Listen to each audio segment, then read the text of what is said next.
नमस्कार, good morning. एक नई सुबह की शुरुआत के साथ हम हाजिर हैं एक नए तेवर और नए कलेवर के साथ नया सवेरा के इस खास अंक को लेकर।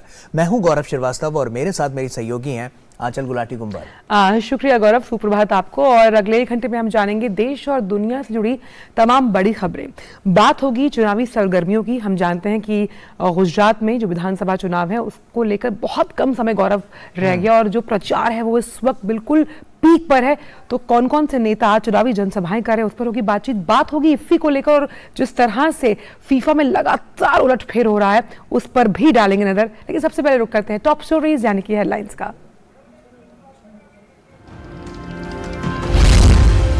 गुजरात चुनाव प्रचार चरम पर। विधानसभा के प्रथम चरण के चुनाव प्रचार के लिए राजनीतिक दलों ने झोंकी पूरी ताकत। प्रधानमंत्री नरेंद्र मोदी आज पलिताना, अंजार, जामनगर और राजकोट में करेंगे चुनावी रैली। उपराष्ट्रपति जगदीप धनखड़ दिल्ली में कार्यक्रम में वर्ष 2017, 2018 और 2019 के लिए उत्कृष्ट शिल्पकारों को शिल्प गुरु और राष्ट्रीय पुरस्कार करेंगे प्रदान। समारोह की अध्यक्षता करेंगे वस्त्र मंत्री पीयूष गोयल। कोरोना महामारी के चलते 3 वर्ष बाद पुरस्कार समारोह का आयोजन।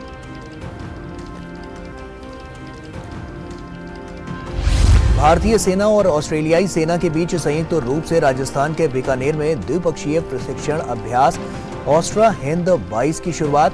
28 नवंबर से 11 दिसंबर तक चलने वाले इस सैन्य अभ्यास में दोनों देशों के बीच आपसी समझ एवं पारस्परिकता को बढ़ावा देने पर होगा जोर।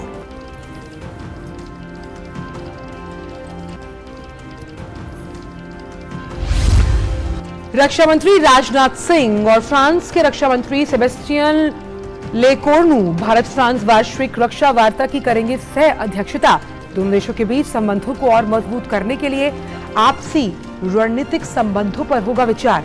फ्रांस के रक्षा मंत्री के साथ विदेश मंत्री डॉक्टर एस जयशंकर भी करेंगे बैठक। और चीन में कोविड-19 के कारण लगाए गए प्रतिबंधों के विरोध में शंघाई में प्रदर्शनकारियों और पुलिस में झड़प। कोविड के चलते लगाई गई पाबंदियों के खिलाफ कई शहरों में विरोध जारी। प्रदर्शनकारियों ने राष्ट्रपति शी जिनपिंग के इस्तीफे की भी की मांग।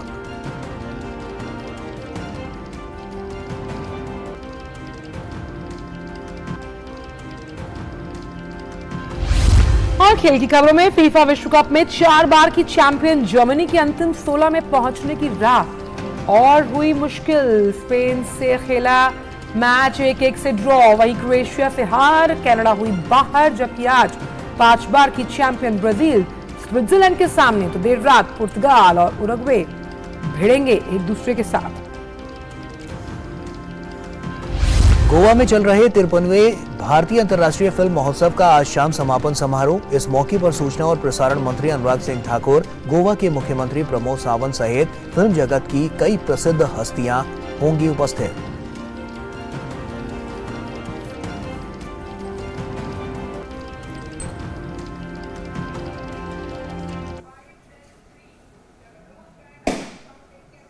और आइए शुरुआत करते हैं और नया सवेरा में सबसे पहले देखते हैं देश भर की कुछ खास खबरें। बिल्कुल, और बात करते हैं गुजरात विधानसभा चुनाव से जुड़ी हुई, जिसके पहले चरण की सीटों पर चुनाव प्रचार, जैसा कि हमने आपको बताया, इस वक्त चरम पर है। हर सियासी दल ने चुनावी प्रचार के लिए अपनी पूरी ताकत झोंक दी। सभी राजनीतिक पार्टियां अपनी जीत का दावा कर रही हैं। राज्य में विधानसभा चुनाव के लिए धुआंधार प्रचार जारी है। भाजपा के वरिष्ठ नेता और प्रधानमंत्री नरेंद्र मोदी आज पालिताना, अंजार, जामनगर और मेहसाणा में चुनावी जनसभाओं को संबोधित करेंगे। चुनाव में जीत सुनिश्चित करने के लिए भारतीय जनता पार्टी अपनी पूरी ताकत लगा रही है। वहीं पार्टी के वरिष्ठ और दिग्गज नेता धुआंधार प्रचार कर रहे हैं। विपक्ष की अगर बात की जाए तो कांग्रेस और आम आदमी पार्टी समेत विभिन्न पार्टियों के नेता पूरे दमखम के साथ इस चुनावी समर में कूद चुके हैं। राज्य में पहले चरण के लिए जो मतदान है वो 1 दिसंबर को होना है।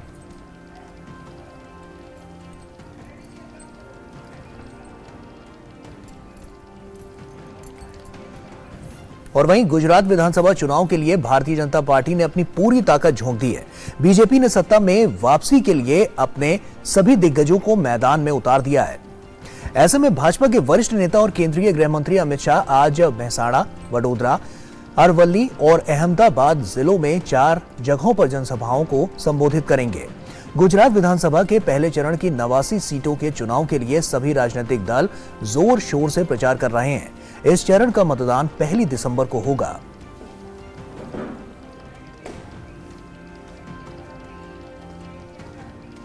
तो बात करते हैं विपक्षी पार्टियों की, तो कांग्रेस, आम आदमी पार्टी सहित कई पार्टियां चुनावी मैदान में पूरा पसीना बहा रही हैं।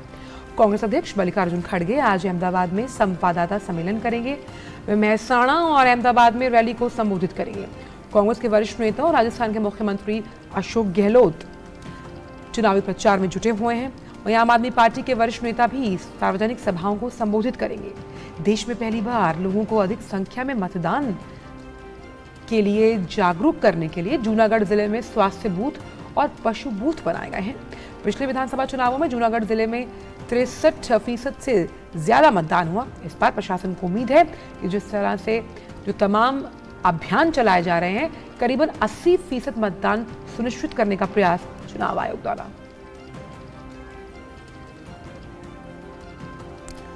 और वहीं गुजरात विधानसभा के चुनावी सफर में डीडी न्यूज की टीम कच्छ जिले के अंजार पहुंची।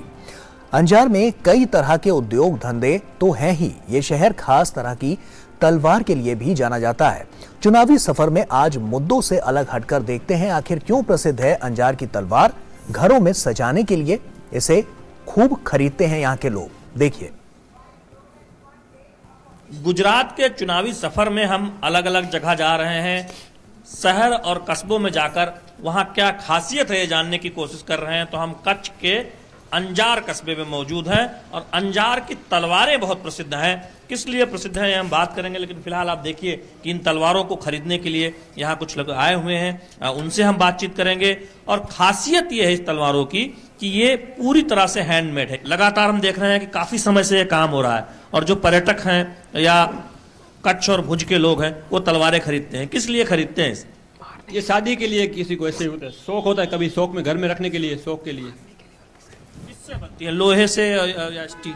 लोहे से बनती है, गाड़ी से पट्टे से बनती है, स्टील से बनती है, सब अलग अलग प्रकार की होती है। समय में बदलाव के साथ क्या बदलाव आया है? अब कटारे भी बनने लगी होंगी, छोटी तलवारें क्या बनने को? कटारे भी बनती है, जिससे गला की ऐसी चॉइस होती है इसमें बनता है। छोटी तलवारें और कटारे भी खूब बिक रहे होंगे, क्योंकि बड़ी तलवारें ले जाने में थोड़ी दिक्कत होती है। वो भी बिकती है, छोटी कटारे भी ज्यादा बिकती है, ऐसा नहीं है। बताइए कि आप तो पढ़ रही होंगी, अपनी मम्मा के साथ आई हैं तलवार लेने, देखने, ये देख के कैसा लग रहा है? अच्छा लग रहा है बहुत। तो आपके यहाँ परंपरा है इधर कच्छ में और ये तलवारें खरीदने की, गिफ्ट करने की? परंपरा तो नहीं है, लेकिन किसी को अच्छा लगता है तो वो गिफ्ट करता है। तो तलवारें देखकर कैसा लग रहा है? ऐसे तो कभी तलवारें उस तरह हाथ में लिया नहीं होगा आपने। अच्छा लग रहा है बहुत। ये देखिए, यहाँ पर जो तलवारें लेने आई हैं, ये तलवार हाथ में लेकर देख रही हैं। और इस तरह से हम देख रहे हैं कि बहुत सारे लोग जो आते हैं वो इन तलवारों को खरीदते हैं, गिफ्ट देते हैं। और एक यहाँ पर कुछ लोग परंपरा के तौर पर या फिर कहें कि शादी ब्याह में या घर में सजाने के लिए इन तलवारों को रखते हैं। तो हम इस तरह से देख रहे हैं कि क्या खासियत है अंजार की, और अंजार की तलवार काफी मशहूर है। तो हमने बातचीत की यहाँ पर कुछ जो लोग आए थे तलवार खरीदने, और यहाँ तलवार बेच रहे लोगों को। करीब करीब 100 से ज्यादा कारीगर इन तलवारों को बनाते हैं, और यही वजह है कि हम बहुत सारी दुकानों पर अंजार की तलवार बिकते देखते हैं इस अंजार कस्बे में। तो हम गुजरात में क्या खासियत है अलग अलग शहरों की, क्या मशहूर है चुनावी सफर में, उसका भी जायजा लेते हुए चल रहे हैं। कैमरामैन संजय जेना के साथ शैलेंद्र मिश्र, डीडी न्यूज, अंजार। तो गुजरात में चुनाव प्रचार काफी तेज हो गया है। सभी पार्टियों ने अपनी पूरी ताकत झोंक दी है। इसी बारे में ज़्यादा जानकारी के लिए बात करते हैं हमारे दो संवाददाताओं से। हमारे साथ संवाददाता चंद्रशेखर हैं जो कि पलिताना से जुड़ रहे हैं, हमारे साथ अंजार से जुड़ रहे हैं हमारे संवाददाता शैलेंद्र मिश्र। दोनों को ही सबसे पहले सुप्रभात। और सबसे पहले मैं आपके पास आना चाहती हूँ शैलेंद्र, अभी हमने आपकी एक रिपोर्ट देखी जो अंजार से थी, आप अंजार में ही मौजूद है। जनता का मूड वहाँ पर क्या है? तलवारबाजी की तो बात हमने की ही, लेकिन अभी जो चुनाव की धार है वो किस तरफ इशारा कर रही है अंजार की अगर बात की जाए तो? जी देखिए, अगर अंजार और जो कच्छ है, देश का सबसे बड़ा जिला है कच्छ, और उसमें हम देखते हैं कि अंजार भुज उसका मुख्यालय है। अंजार बहुत महत्वपूर्ण शहर है जो औद्योगिक गतिविधियों के लिहाज से देखें तो यहाँ बहुत काम होता है। टेक्सटाइल की बहुत बड़ी मार्केट है, इसके साथ ही साथ पाइप बनाने का काम होता है। तलवार का तो हमने जिक्र किया ही, जो यहाँ घरों में सजाने या फिर यहाँ की परंपरा है, लोग छोटी तलवार खरीदते हैं, बहुत छोटी सी तलवार बच्चों को पहनाते हैं गले में। तो इस तरह हम यहाँ पर देखते हैं अंजार की खासियत। राजनीतिक समीकरणों के लिहाज से देखें तो कच्छ वो इलाका है जो भूकंप के बाद जिस तरह से उठ खड़ा हुआ, उसकी एक चर्चा होती है कि कैसे एक इच्छा शक्ति के जरिए लोगों की इन चुनौतियों का सामना किया जा सकता है, प्राकृतिक आपदाओं का सामना किया जा सकता है। यहाँ पर पिछले विधानसभा चुनाव में जो 6 विधानसभा सीटें हैं, उसमें कच्छ में 4 बीजेपी के खाते में गई थी और 2 गई थी कांग्रेस के खाते में, जिसमें एक सीट पर उपचुनाव बाद में हुआ था और वो भी बीजेपी ने जीती थी।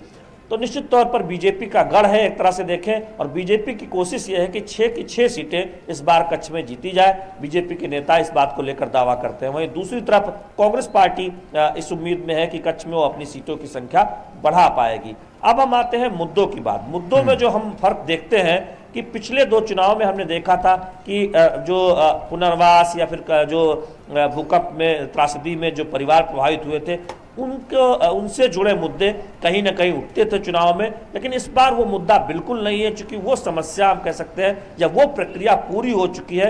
लिहाजा नए नए मुद्दे हैं। कच्छ में जो सबसे बड़ी चुनौती थी वो था पानी पहुंचाना खेतों तक और पीने का पानी देना। नर्मदा का पानी, चूंकि नर्मदा जिले से यहाँ तक लाना, ऊंचा इलाका है, अब नहरें कई 100 किलोमीटर नहरें बन चुकी हैं, कई जगहों पर कच्छ में पानी पहुंच चुका है।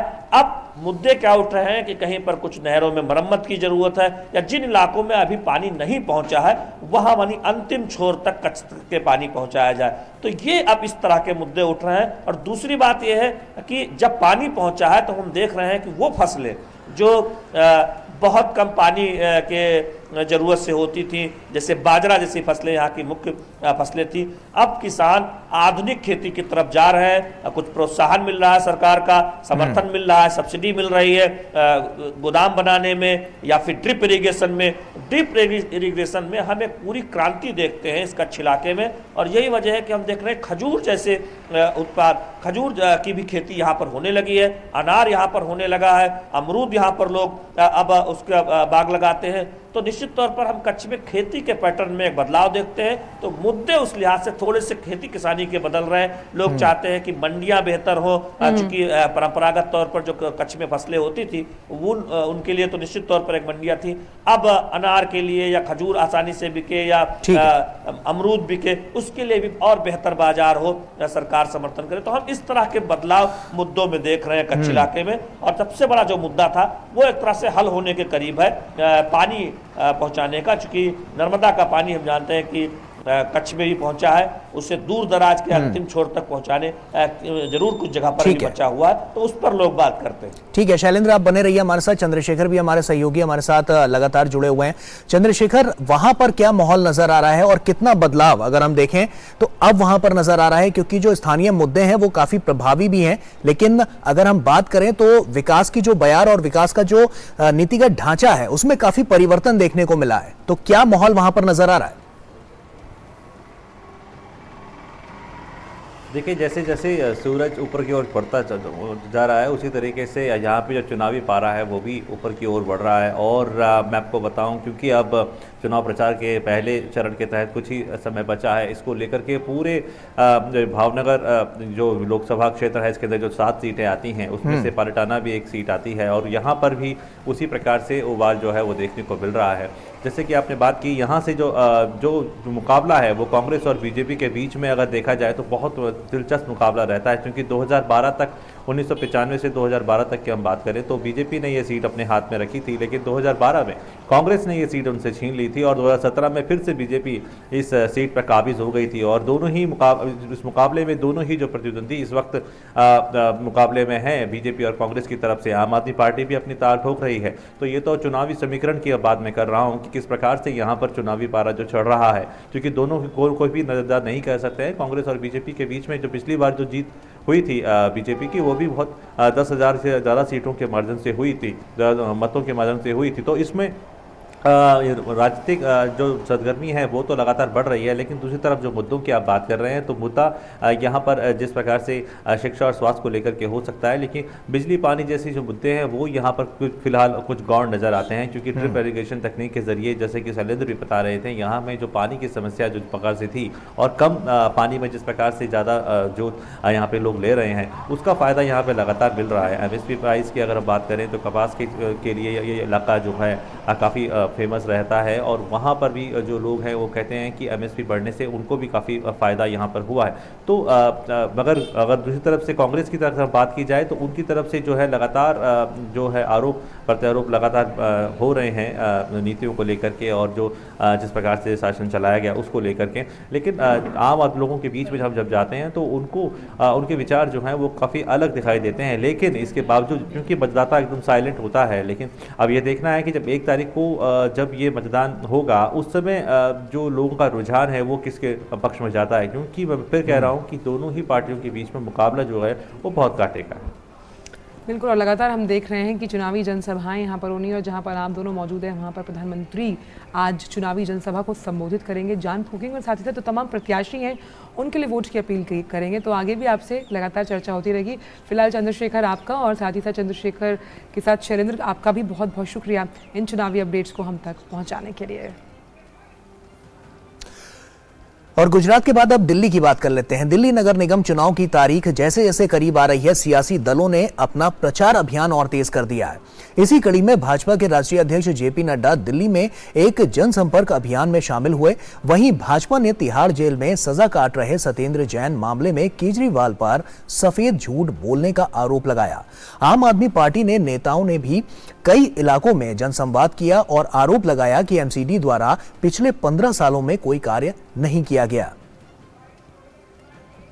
दिल्ली नगर निगम चुनाव के लिए सभी पार्टियों ने चुनाव अभियान तेज कर दिया है। सभी पार्टियां अपने अपने वादों से जनता को लुभाने की कोशिश कर रही हैं। भाजपा, आम आदमी पार्टी और कांग्रेस ने जनता के सामने कई चुनावी वादे किए हैं। भाजपा अध्यक्ष जेपी नड्डा ने दिल्ली नगर निगम चुनाव प्रचार के लिए पार्टी का मोर्चा संभाला। जेपी नड्डा बीजेपी के जनसंपर्क अभियान में शामिल हुए और आम आदमी पार्टी पर निशाना साधा। जेपी नड्डा ने कहा कि दिल्ली विकास से वंचित है। वहीं सत्येंद्र जैन की वीडियो पर तंज कसते हुए उन्होंने कहा कि तिहाड़ जेल मसाज पार्लर बन गया है। देश आगे बढ़ रहा है, लेकिन दिल्ली में जो विकास होना चाहिए वह विकास से वंचित रह रहा है। उसका मूल कारण है कि यहां जो सरकार बैठाई है वह सरकार आम आदमी के विरोध में काम कर। इस बीच केंद्रीय मंत्री पीयूष गोयल ने अमर कॉलोनी में रोड शो करते हुए बीजेपी उम्मीदवारों के लिए वोट मांगा। वहीं उत्तराखंड के मुख्यमंत्री पुष्कर सिंह धामी ने मोती नगर में एमसीडी चुनाव के लिए डोर टू डोर कैंपेन किया। उन्होंने कहा कि लगातार जेल से वीडियो सामने आ रहे हैं, भ्रष्टाचार के मामले सामने आ रहे हैं। दिल्ली की जनता ये सब कुछ देख रही है। जो पार्टी भ्रष्टाचार के खिलाफ कहती थी कि हम काम करेंगे, उन्होंने पूरी तरह से यहाँ पर भ्रष्टाचार जमा दिया है। उनके मंत्रियों के लगातार जेलों से भी वीडियो जारी हो रहे हैं, वीडियो आ रहे हैं, लगातार तमाम प्रकार के भ्रष्टाचार के मामले आ रहे हैं। शिक्षा विभाग के घोटाले सामने आ रहे हैं, आबकारी विभाग के घोटाले सामने आ रहे हैं। तो दिल्ली की जनता इन सब बातों को देख रही है, इसलिए एमसीडी में भाजपा की सरकार को बनाएगी। दिल्ली नगर निगम चुनाव के बीच भाजपा और कांग्रेस दिल्ली सरकार को घेरने में लगी हुई हैं। इस बीच रविवार को दिल्ली के तिहाड़ जेल में बंद केजरीवाल सरकार के मंत्री सत्येंद्र जैन का एक और सीसीटीवी वीडियो सामने आया, जिसमें सत्येंद्र जैन की सेल में जेल कर्मियों को साफ सफाई करते हुए देखा जा सकता है।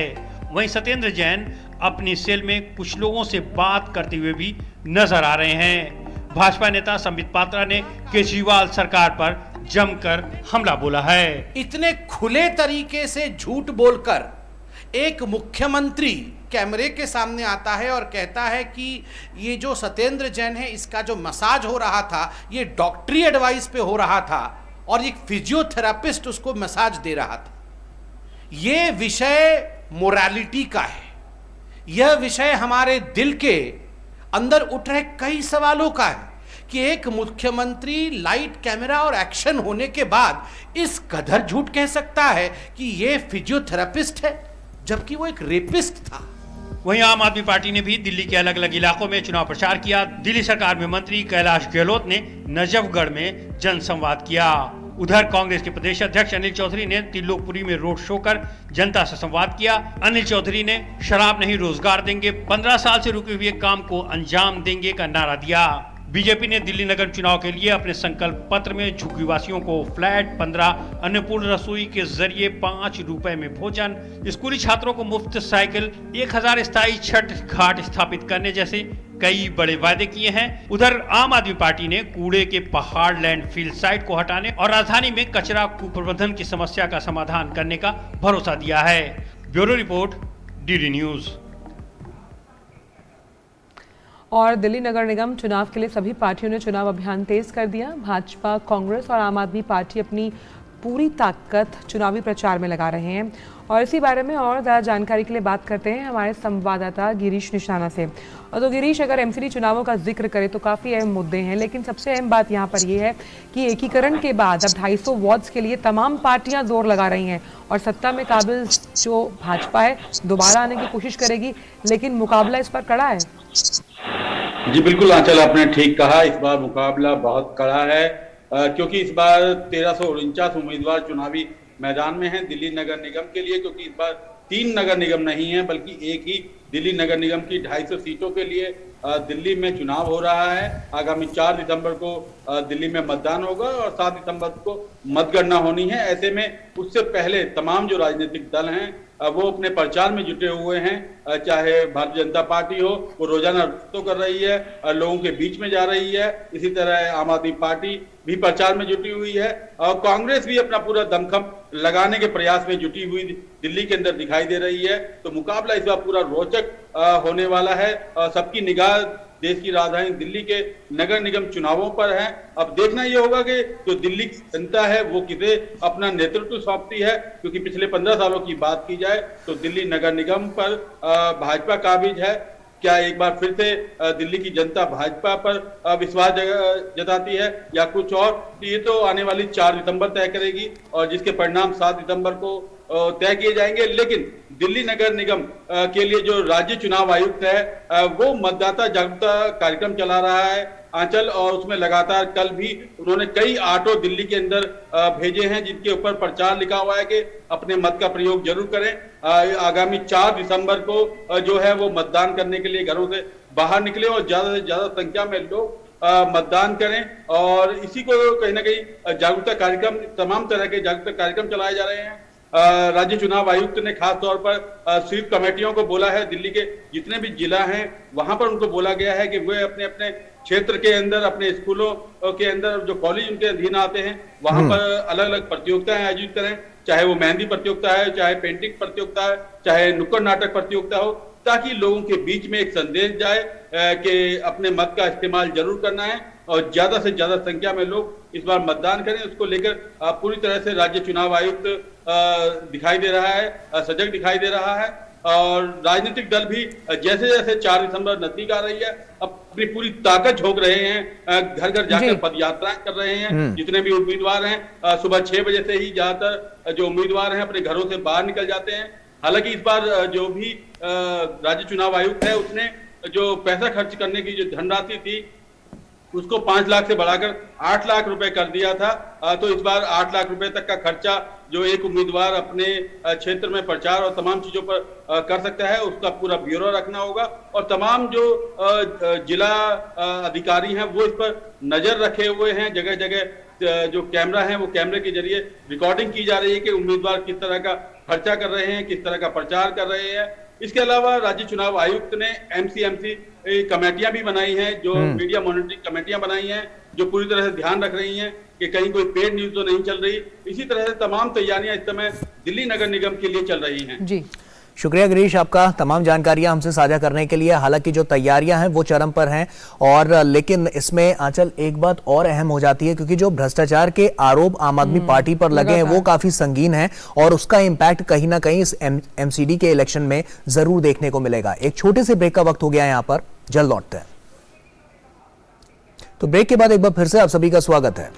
वो करते हैं खबरों का। तो केंद्रीय वस्त्र मंत्रालय आज वर्ष 2017, 2018 और 2019 के लिए उत्कृष्ट शिल्पकारों को शिल्प गुरु और राष्ट्रीय पुरस्कारों से सम्मानित करेगा। उपराष्ट्रपति जगदीप धनखड़ पुरस्कार समारोह में मुख्य अतिथि के तौर पर भाग लेंगे। वहीं वस्त्र मंत्रालय ये जो तीनों साल हैं 2017, 18, 19 के लिए पुरस्कारों का आयोजन कर रहा है। उपराष्ट्रपति इसमें मुख्य अतिथि के तौर पर शामिल होंगे। वहीं हस्तशिल्प विकास आयुक्त का कार्यालय वर्ष 1965 से लगातार काम कर रहा है और मास्टर शिल्पकार जो हैं उनको पुरस्कृत करता है। इस योजना को तभी से लागू किया गया और 2002 की अगर बात की तब से इन पुरस्कारों की शुरुआत की गई।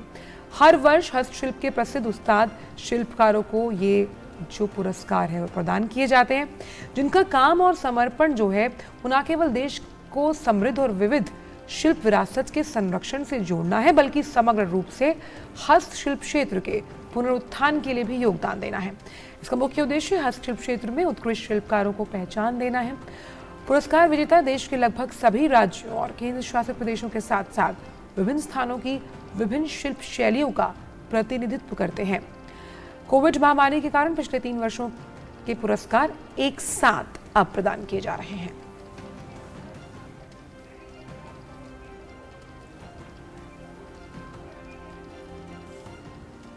और वहीं उत्तर भारत में ठंड ने दस्तक दे दी है। दिल्ली एनसीआर में सुबह और शाम को ठंड महसूस की जा रही है। हालांकि दिन के वक्त धूप खिली हुई है। ठंड के साथ कोहरा भी दिल्ली वासियों के लिए परेशानी का कारण बन रहा है। वहीं उत्तर प्रदेश, राजस्थान और हरियाणा में भी पारा लगातार गिर रहा है। मौसमी करवट के बाद देश की राष्ट्रीय राजधानी दिल्ली में न्यूनतम तापमान में भी गिरावट जारी है। भारत मौसम विभाग की माने तो आने वाले कुछ दिनों के दौरान तापमान में और गिरावट दर्ज की जाएगी। पहाड़ी क्षेत्रों में भी ओलावृष्टि की संभावना के साथ कई स्थानों पर बारिश और हिमपात की संभावना है।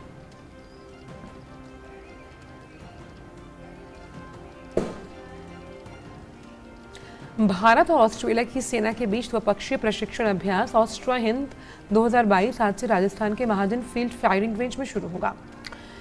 ये 11 दिसंबर तक चलेगा। ऑस्ट्रा हिंद श्रृंखला का ये पहला अभ्यास है जिसमें दोनों देशों की सेनाओं के सभी अंगों की टुकड़ियां हिस्सा लेंगी। ऑस्ट्रेलिया की सेना के 2nd डिवीजन की 13वीं ब्रिगेड के सैनिक अभ्यास स्थल पर पहुंच गए। भारतीय सेना की ओर से डोगरा रेजिमेंट के सैनिक भाग ले रहे हैं।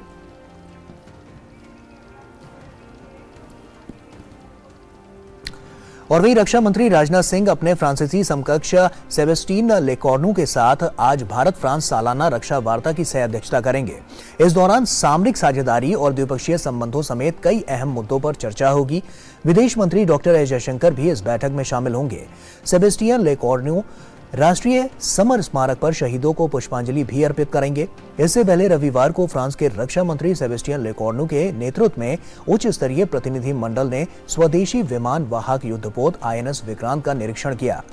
प्रतिनिधि मंडल ने विक्रांत में दक्षिण नौसेना कमांड के flag officer commanding in chief vice admiral MA Hampi Holi के साथ मुलाकात भी की। बातचीत में आपसी हितों के क्षेत्र में सहयोग बढ़ाने और हिंद महासागर क्षेत्र में समुद्री चुनौतियों पर चर्चा हुई।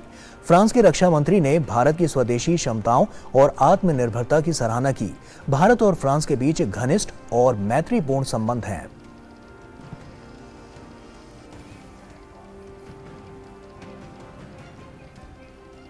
तो गुजरात विधानसभा चुनाव प्रचार के बीच प्रधानमंत्री नरेंद्र मोदी ने भरूच के नेत्रंग में 2 बच्चों अवी और जय से मुलाकात की।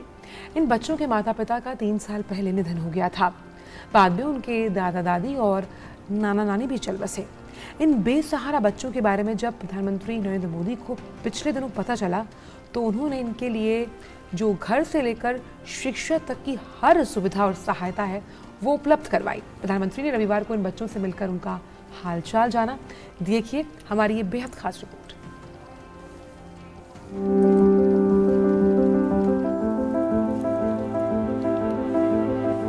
सूरत के काकरापर गांव के रहने वाले अवी और जय के माता पिता का देहांत 3 साल पहले हो गया था। उनके लालन पालन की जिम्मेदारी उनके दादा दादी और नाना नानी के पास थी, लेकिन पिछले साल उनका भी देहांत हो गया। बच्चे अनाथ हो गए थे। सोशल मीडिया में जब ये बात सामने आई तो प्रधानमंत्री ने इन बच्चों के बारे में पता किया और इनके लिए घर से लेकर शिक्षा तक की हर तरह की सहायता उपलब्ध कराई। प्रधानमंत्री मोदी की इस मदद से इन बच्चों के लिए रोशन भविष्य और बेहतर जीवन की राह आसान हो गई है। आज ये बच्चे भविष्य के लिए बड़े सपने सजोए आगे बढ़ रहे हैं। जय बड़ा होकर इंजीनियर बनना चाहता है और अभी बड़ा होकर कलेक्टर बनना चाहता है। आदिवासी समुदाय से आने वाले बच्चों को आज प्रधानमंत्री के रूप में एक ऐसा अभिभावक मिल गया है जो उनके सपनों को पूरा करने के लिए उनके साथ खड़ा है।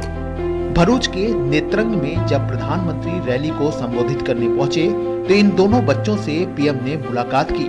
प्रधानमंत्री ने उनका हालचाल जाना।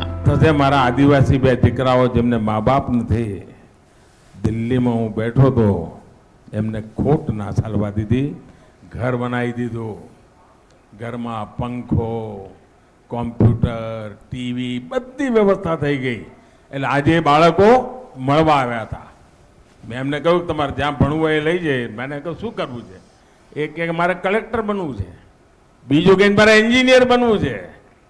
સાહેબ જેના મા બાપ નથી, જેણે જાતે મહેનત કરીને રોટલા શેકીને 6 વર્ષની ઉંમરે જિંદગી શરૂ કરી છે, એ છોકરા જ્યારે આજે દેશના પ્રધાનમંત્રીની બાજુમાં ઊભા રહીને આ સંકલ્પ અને સપના જોતા હોય ને તો મને પણ મારી જાત ઘસવાનો આનંદ આવતો હોય છે। जय और अवी दोनों प्रधानमंत्री से मिलने के बाद काफी खुश हैं। घर की परिस्थिति पूछी और पढ़ने के लिए दूर गांव ले मोटी स्कूल में ले जाने थे। भणी गणी ना आगळ तमे शू बनवा मांगो छो एम तो मैं कीधु कलेक्टर एम। तुम स्कूल पढ़ेगे क्या है सब पूछा और तुम्हारा माँ बाप कितने दिन गुजर गए वो पूछा। आगे चल के क्या बनना चाहते हो आप? इंजीनियर। प्रधानमंत्री नरेंद्र मोदी ने ऐसे कई मौकों पर आगे आकर बच्चों और जरूरतमंदों की सहायता की है। बच्चों के साथ बात करके प्रधानमंत्री ने उनकी हर जरूरत का ध्यान रखने का आदेश दिया है ताकि इन बच्चों के सपनों को उड़ान मिल सके। Neeraj Singh, DD news, Netrang, Bharuch. और जब भी गौरव प्रधानमंत्री कहते हैं कि वे प्रधान सेवक के तौर पर कार्य करते हैं, कई ऐसे उनके काम हैं जो उनके इस कथन को चरितार्थ करते हैं। बिल्कुल, और उसी की मानगी यह रिपोर्ट थी जिसके जरिए हम आपको दिखा रहे थे कि प्रधानमंत्री किस तरह से लोगों से भी मिलते हैं और उनकी जो परेशानियां हैं उनको भी हल करने के लिए हमेशा से अग्रसर होकर काम भी करते हैं। छोटे से ब्रेक के लिए यहाँ पर रुक रहे हैं, जल्द लौटते हैं।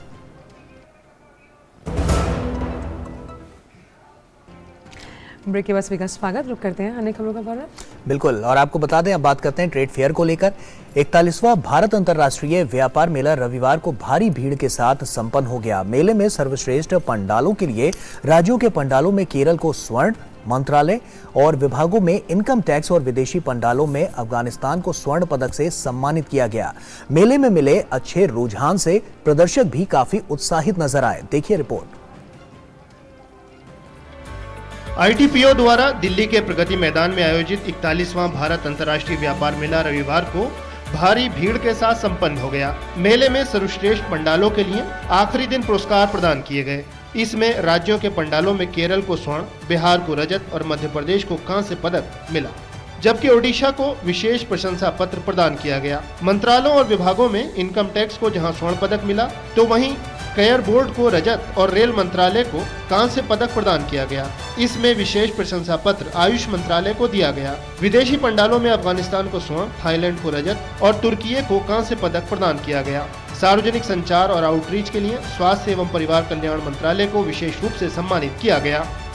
Pragati Maidan had become a mini India, and in the last 14 days we saw something very unique experiences, and let me narrate a few of them. We didn't realize that in the last 14 days almost 1 million people have visited the trade fair. मेले में इस बार की theme vocal for local, local to global रखी गई थी। देश विदेश के करीब 2500 से ज्यादा प्रदर्शकों ने यहां अपने उत्पादों को प्रदर्शित किया। इस अंतर्राष्ट्रीय व्यापार मेले में प्रदर्शकों के अच्छे व्यापारिक संबंध भी बने। बहुत अच्छा रिस्पांस रहा। ऐसा प्लेटफॉर्म आज तक मैं पूरे वर्ल्ड में जाता हूं, लेकिन ऐसा प्लेटफॉर्म, एग्जीबिशन, इतने विजिटर्स, इतने कंज्यूमर्स नजर नहीं आए, जो कि 14 नवंबर का इंतजार करते हैं इस मेले के लिए। और हमारे प्रोडक्ट्स आपको बहुत अच्छे हैं। हेल्दी प्रोडक्ट्स हैं, हेल्दी कॉन्शियस पीपल्स को हम अवेयरनेस भी पूरी करते हैं। मेले के आखिरी दिन लोगों ने जमकर खरीदारी की। मेले में मिले अच्छे रुझान से प्रदर्शक काफी उत्साहित दिखाई दिए। रिस्पांस बहुत ज़बरदस्त रहा है यहाँ पे, मतलब लगभग today is the 14th day और 14 दिन का रिस्पांस बहुत ही ज़बरदस्त रहा है हमें।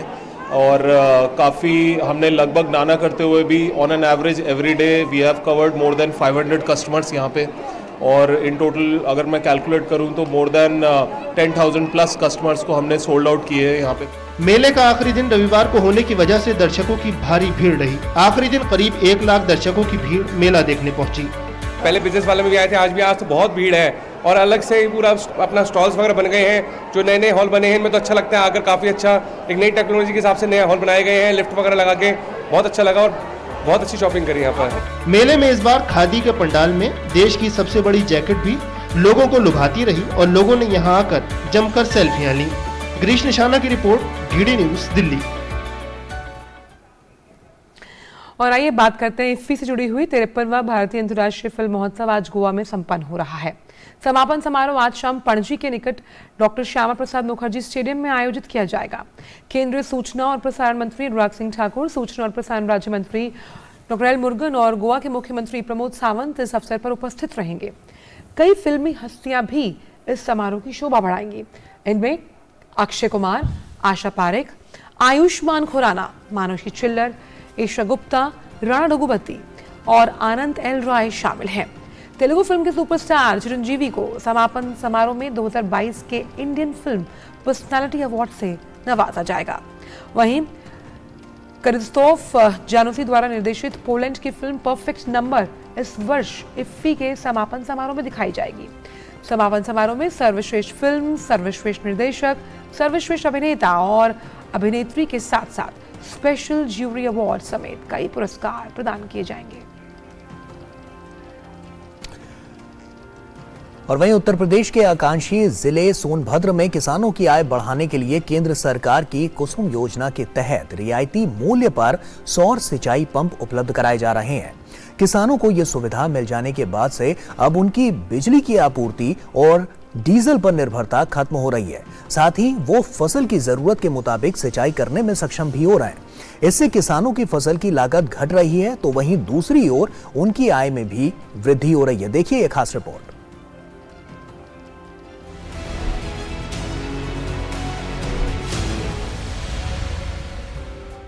केंद्र सरकार द्वारा उत्तर प्रदेश के सोनभद्र को आकांक्षी जिलों की सूची में शामिल करने के बाद यहां चलाई जा रही विभिन्न विकास योजनाएं लोगों के लिए काफी मददगार साबित हो रही हैं। खासकर किसानों के लिए ये योजनाएं बेहद लाभकारी सिद्ध हो रही हैं। पहाड़ी और पिछड़े अंचलों वाले इस जिले में सिंचाई के लिए बिजली पर आश्रित रहने वाले किसानों को कुसुम योजना का लाभ न सिर्फ धरातल पर दिखाई दे रहा है बल्कि इन योजनाओं का लाभ उठाकर किसान खुशहाल भी दिख रहे हैं। ग्रामीण अंचलों में बिजली की कमी और महंगे होते डीजल के दाम अब किसानों की खेती में कहीं से भी बाधक नहीं बन रहे हैं, क्योंकि अब किसानों ने कुसुम योजना के तहत सोलर पैनल के माध्यम से बिजली की पूर्ति कर फसलों की मांग के अनुरूप समय समय पर सिंचाई कर पा रहे हैं। सौर ऊर्जा जो है कुसुम योजना के अंतर्गत लगा है कृषि विभाग के द्वारा। ये मेरा सर 3 किलोवाट का है सोलर पैनल और 2 हार्स पावर का इसमें मोटर लगा हुआ है। बटन दाबे तुरंत पानी जो है निकल गया।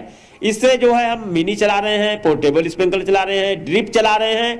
पहले सर ये होता था जिससे हम लोग डीजल इंजन से चलाते थे, अपना काम करते थे, तो 100 रुपया से ऊपर जो है डीजल इंजन का खर्च गिर रहा है, डीजल इंजन का मेंटेनेंस भी। इस तरह से 150-200 रुपया घंटे से पानी निकलता था और यहाँ हमारा जो है 10 से 4 यानी 6-7 घंटे पानी जो है बिना पैसे में जो है निकल रहा है, बिना डीजल खर्च का। इससे बढ़िया हम लोगों को क्या फायदा चाहिए। सिंचाई के लिए कुसुम योजना को किसानों के लिए अत्यंत लाभकारी बताते हुए जिले के कृषि उपनिदेशक के मुताबिक सरकार इस पर 60% सब्सिडी देती है और किसान आगे बढ़कर इसे प्राप्त करने के लिए पंजीकरण भी करा रहे हैं। 60% जो है गवर्नमेंट इसमें पे करती है। बहुत से ऐसे इंटीरियर प्लेसेस जहाँ बिजली नहीं है, वहाँ के किसानों के लिए रामबाण है। वहाँ पर किसान अगर इसको लगवा लेते हैं तो उनको पानी की सुविधा लगातार मिलती रहती है और इसमें कोई दिक्कत नहीं है, सिंचाई अच्छी से कर सकते हैं। ग्रामीण अंचलों में किसानों के लिए सबसे बड़ी समस्या बिजली की लगातार आपूर्ति का न होना रहा है। साथ ही डीजल की बढ़ती कीमतें भी समस्याएं खड़ी करती रही हैं। ऐसे में केंद्र सरकार की कुसुम योजना न सिर्फ किसानों को समय पर अपनी फसल की सिंचाई की सुविधा दे रही है, वहीं पैसे की भी खासी बचत करा रही है। Bureau report, DD news.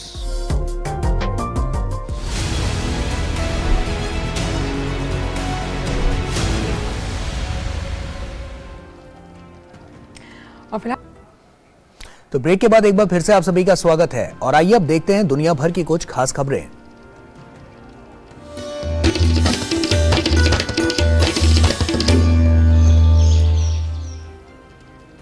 चीन में सख्त कोविड प्रतिबंधों के खिलाफ जारी विरोध प्रदर्शनों के बीच कोरोना के बढ़ते आंकड़ों ने चौथे दिन भी नया रिकॉर्ड बनाया। राष्ट्रीय स्वास्थ्य आयोग के अनुसार रविवार को करीब 40,000 नए कोविड मामलों के मामले सामने आए। वहीं सरकार की जीरो कोविड पॉलिसी को लेकर देश के कई शहरों में लोगों का गुस्सा फूट रहा है।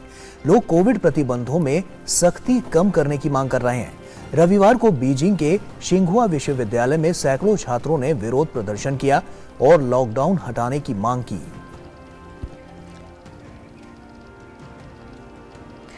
और इस बीच चीन में सख्त कोविड प्रतिबंधों के खिलाफ शंघाई समेत कई शहरों में विरोध प्रदर्शन भड़क उठे।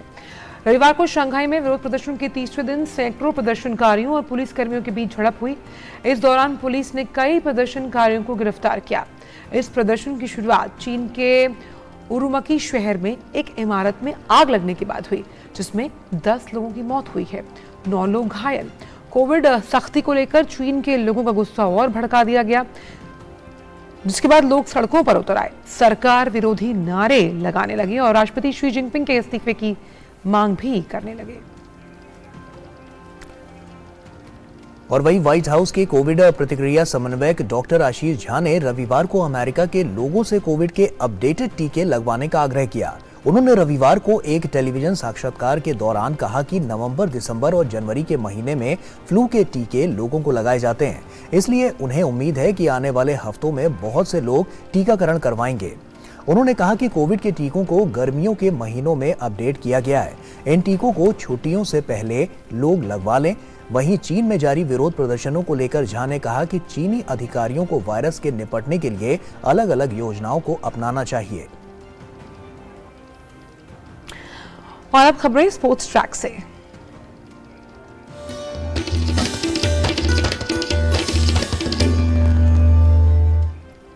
बात करते हैं फीफा को लेकर, तो कतर में खेले जा रहे फीफा विश्व कप में आज भी 4 मुकाबले खेले जाएंगे। दिन के पहले मैच में ग्रुप जी में स्थित कैमरून का सामना सर्बिया से होगा। यह मुकाबला अल ज़ैनब स्टेडियम में खेला जाएगा। कैमरून और सर्बिया दोनों को अपने पहले मुकाबले में हार का मुंह देखना पड़ा।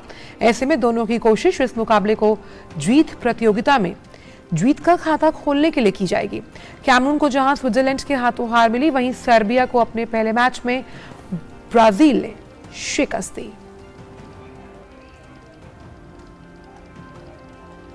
वहीं ग्रुप जी में आज की रात 5 बार के विश्व चैंपियन ब्राजील अपना दूसरा मुकाबला खेलने उतरेगी। टीम का सामना स्विट्जरलैंड से होगा। ब्राजील ने पहले मैच में सर्बिया को 2-0 से हराकर खुद एक अच्छी शुरुआत की। ब्राजील की कोशिश आज के मुकाबले में जीत दर्ज कर अंतिम 16 में जगह बनाने पर रहेगी।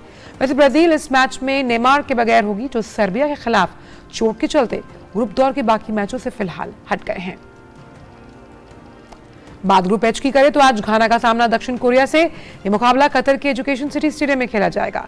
घाना ने पहले मैच में पुर्तगाल के सामने कड़ी चुनौती पेश की थी। हालांकि टीम को पुर्तगाल के हाथों 3-2 से हार मिली, लेकिन टीम दक्षिण कोरिया के खिलाफ इस हार से उभरकर आज जीत दर्ज करना चाहेगी। वहीं दक्षिण कोरिया के भी हौसले बुलंद हैं। टीम ने अपने पहले मैच में 2 बार की चैंपियन उरुग्वे को गोल रहित ड्रॉ पर रोक दिया था। और वहीं आज देर रात पुर्तगाल अपने दूसरे मुकाबले में उरुग्वे में वहां पर मैदान में उतरेगी और उसके खिलाफ खेलेगी। वहीं पुर्तगाल की कोशिश इस मुकाबले को जीत अंतिम 16 का टिकट कटाने की होगी। दोनों टीमों के बीच ये मैच लुसेल स्टेडियम में खेला जाएगा। वैसे पुर्तगाल और उरुग्वे के बीच अब तक केवल 3 मैच खेले गए हैं, जिसमें दोनों टीमों ने एक बार जीत हासिल की है। वहीं एक मैच ड्रॉ रहा है। इस मुकाबले में वैसे एक बार फिर से नजर क्रिस्टियानो रोनाल्डो पर होगी। रोनाल्डो ने घाना के खिलाफ पिछले मुकाबले में गोल करने में सफलता हासिल की थी। बात सभ्यता और संस्कृति के विविध रंगों को समेटे सेगमेंट हेरिटेज वॉक की।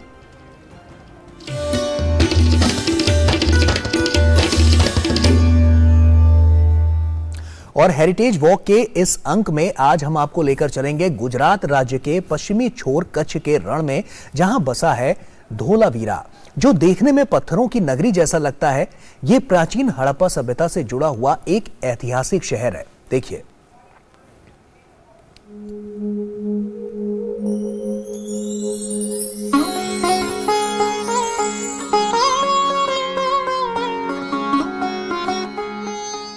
हिंदुस्तान के गुजरात राज्य के पश्चिमी छोर कच्छ के रण में बसा है एक बंजर बियाबान धोलावीरा, जो दिखने में पत्थरों की नगरी जैसा लगता है। ये हड़प्पा सभ्यता से जुड़ा हुआ एक ऐतिहासिक शहर है। धोलावीरा की खोज जगतपति जोशी ने 1967 से 1968 के बीच में की थी, लेकिन पूर्ण रूप से इसकी खुदाई साल 1990 से 91 के बीच रविंद्र सिंह बिष्ट ने की थी। यह स्थल अपनी अद्भुत नगर योजना, अभेद्य प्राचीर और बेहतरीन जल प्रबंधन व्यवस्था के कारण सिंधु सभ्यता का एक अनूठा नगर माना जाता है। साथ ही उस काल की वास्तुकला और तत्कालीन सामाजिक सांस्कृतिक व्यवस्था की झलक को बताता है, जिससे धोलावीरा को एक तरीके से स्मार्ट सिटी का उत्कृष्ट उदाहरण समझा जा सकता है। धोलावीरा में पाषाण स्थापत्य के उत्कृष्ट नमूने देखने को मिलते हैं। पत्थर के भव्य द्वार, वृत्ताकार स्तंभ आदि से पता चलता है कि यह सभ्यता बहुत ही दिलचस्प थी। यहाँ रॉक कट आर्ट के कई उदाहरण देखने को मिल जाएंगे। यहाँ नालियां भी पत्थरों की बनाई गई है। पत्थरों पर घोड़े की कलाकृतियों के अवशेष भी देखने को मिलते हैं। ऐसा कहा जाता है कि धोलावीरा एक बहुत बड़ी बस्ती थी, जिसकी जनसंख्या करीब 20,000 से अधिक थी, जिसमें शासक, कारोबारी, प्रशासन, इंजीनियर, मिस्त्री सभी रहते थे। यहाँ सार्वजनिक कार्यक्रम भी होते थे और एक बड़ा बाजार भी लगता था। धोलावीरा को सिंधु घाटी सभ्यता के 5 विशाल नगरों में से एक माना जाता है। धोलावीरा यूनेस्को की विश्व धरोहर में से एक है, जो कि इस फहरिस्त में शामिल होने वाला गुजरात का चौथा और भारत का 40वां स्थल है। Bureau report, DD news.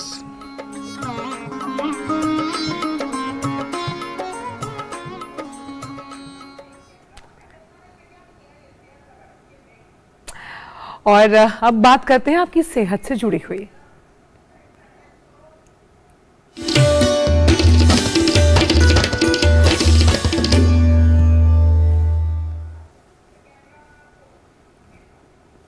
Anaemia महिलाओं में एक आम समस्या है। एनीमिया, जिससे शरीर में खून की कमी हो जाती है। एनीमिया क्यों होता है और इसे कैसे दूर किया जाए, ये जानना बेहद जरूरी है। देखिए।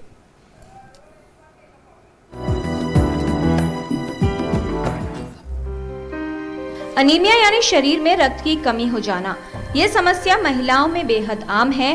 भारत में हर उम्र की महिलाओं में अनीमिया देखा जाता है। स्त्रियों में 12 से 14 ग्राम हीमोग्लोबिन नॉर्मल है। इससे जो भी हीमोग्लोबिन कम होता है वो एनीमिया कहलाया जाता है। एनीमिया के लक्षण जो होते हैं उसमें थकावट, चिड़चिड़ापन, बहुत ज़्यादा अगर खून की कमी हो गई तो सांस का फूलना और कभी कभी आपको हार्ट आपका फेल भी हो सकता है।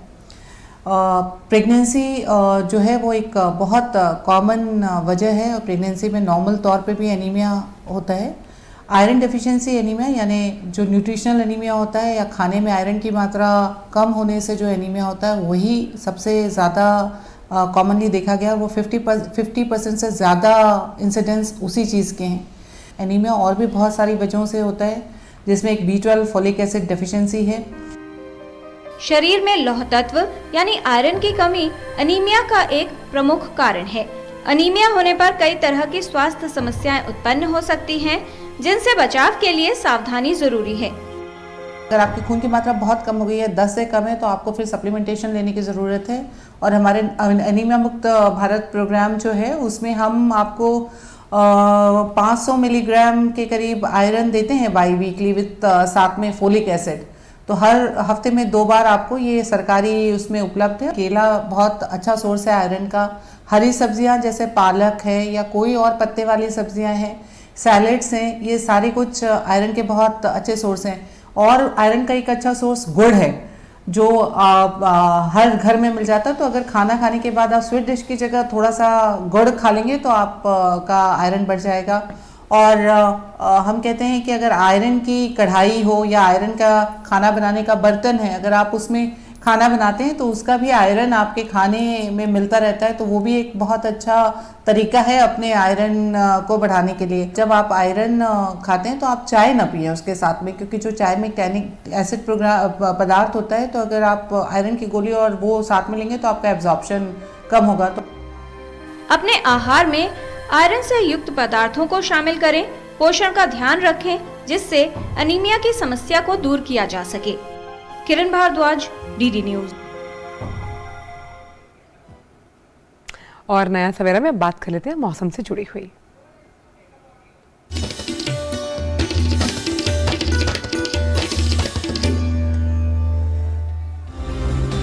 तो मौसम को लेकर बात करें तो उत्तर भारत के राज्यों में ठंड बढ़ने लगी है और सुबह और शाम के तापमान में गिरावट देखी जा रही है। ऐसे में बात की जाए तो मौसम विभाग की माने तो अगर कुछ दिनों तक दक्षिण प्रायद्वीप के इलाकों में हल्की से मध्यम बारिश भी देखने को मिलेगी। आने वाले दिनों में दिल्ली के तापमान में और कमी दर्ज की जा सकती है। राजस्थान के कई इलाकों में भी कड़ाके की ठंड पड़ने लगी है। मौसम विभाग की माने तो अगले कुछ दिनों में पूर्वी राजस्थान में अलग अलग इलाकों में शीतलहर की स्थिति और ज्यादा रहने की संभावना है। वहीं अंडमान और निकोबार द्वीप समूह में हल्की से मध्यम बारिश के साथ 1 या 2 स्थानों पर भारी बारिश भी संभव है। और आइए अब नजर डालते हैं विभिन्न शहरों के तापमान पर।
और वक्त हो चला है कि आपसे विदा लेकिन जाने से पहले जिस तरह से विदेशों में क्रिसमस की तैयारियां शुरू हो चुकी हैं, चेक रिपब्लिक भी रोशनी में पूरी तरह से डूब चुका है।